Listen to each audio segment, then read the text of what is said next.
G'day guys, welcome back. It's like it's after 1 p.m. in the Arvo and I'm still in bed, and I was just checking my YouTube and checking comments, and I have a subscriber called Smurf Hits who's asking me, have you done any videos in the difference between dollars and real? No, I haven't.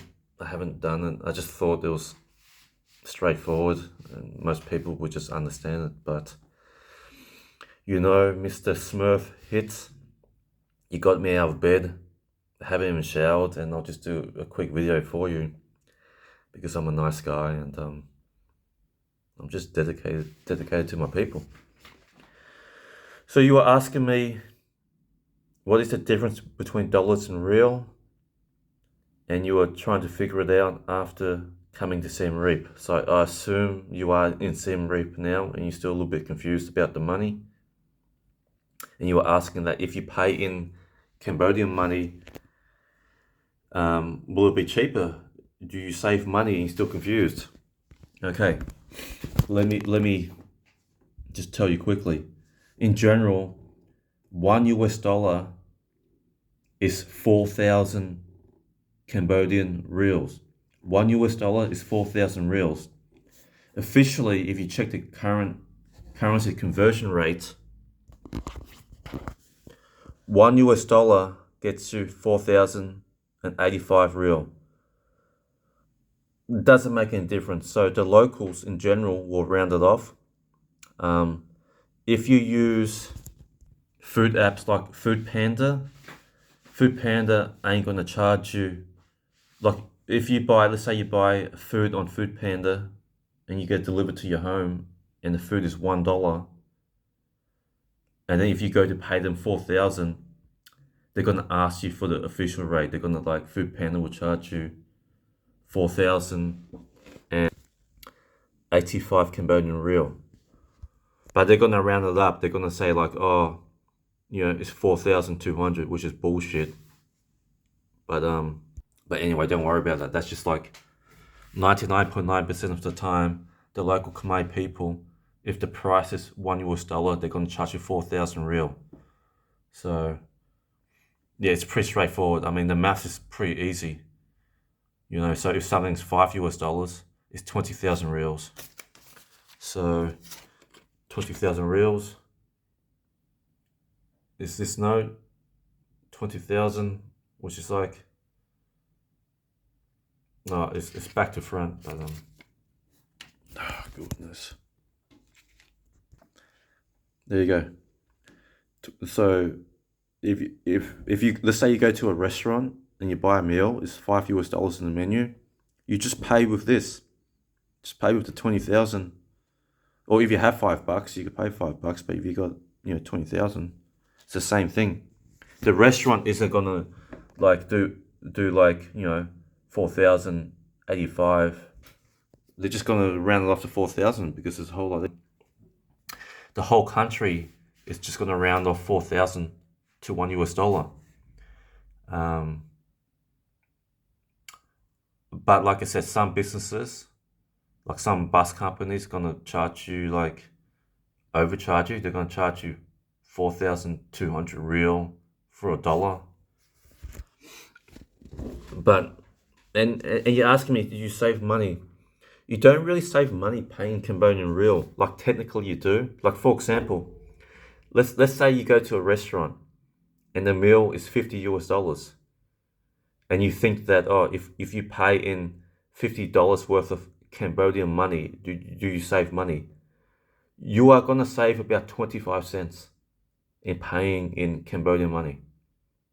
So technically, yes, you do save money paying in Cambodian money, but it's just a waste of time if you go out of your way to pay in Cambodian money. It's just the same thing.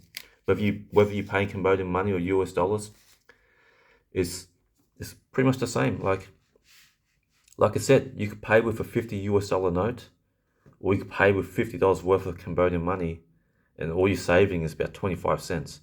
You're saving about like 1,000, 2,000 real, which is about 25 cents to 50 cents.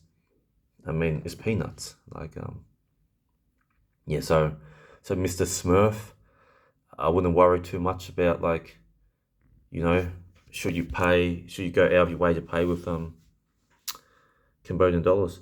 But what I do recommend is that keep a lot of the what you want to have is you want to have 5,000 in your wallet just for the tuk-tuk drivers, because the tuk-tuk drivers in Cambodia are scam. These guys are scammy motherfuckers. Okay, I'm just gonna tell you the truth. Like, they don't like to give you change. They like to bullshit and say they don't have change so they can keep the change. So I like to give these tuk-tuk drivers the exact amount. So even when you're using rideshare apps in Cambodia, and let's say the price is like, 3,300.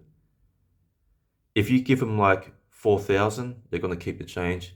If you give them 5,000, they might even keep the change and just gonna say like they have no change. And this is what they do. So I carry a lot of exact change on me, and I'll show you. So I keep a lot of 100s and 1,000s, and you can get these. You just go to currency exchanges in Cambodia. And if you're in Siem Reap, currency exchanges are everywhere. You go to a currency exchange, and when you change your money there, even if you just take like the 20,000 note and just give it to the currency exchange and just ask them for like $1,000 and $5,000 notes, etc. And then this way, when you're paying your tuk-tuk drivers, you can give them like, approximately the accurate amount. And it's not even about the money. It's like they're only scamming you for like about 20 cents, 50 cents. But so it's not that I give a shit about the amount of the money. It's just the fact that these motherfuckers are just stealing your money. And if they want a change, they should ask you for change. And if you want to tip them, like, let me tip them. And if they weren't scamming you, I would just give them the change anyway. But because they just like to keep your change without you even asking them, this is what pisses me off. And I'm sure this is happening to a lot of people in Cambodia. If they get tuk-tuks, and if they're trying to get change, they're going to get the change stolen. The other thing I recommend is, like, a lot of these scammy tuk-tuk drivers, if you go to pay for the tuk-tuk and you have more than $5, if your bill is like $10 or whatever, they're gonna say, oh, they can't give change for anything over $5. It's just a bullshit. It's just all. I'm friends with tuk-tuk drivers. I know this scam.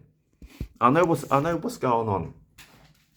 I have one of my good friends is a tuk-tuk driver in Siem Reap, but he's an honest guy. But a lot of them aren't honest. They're like the worst people in the world. Like, if you've been to Cambodia, and if you've been around Pub Street, the tuk-tuk drivers are trying to sell you drugs.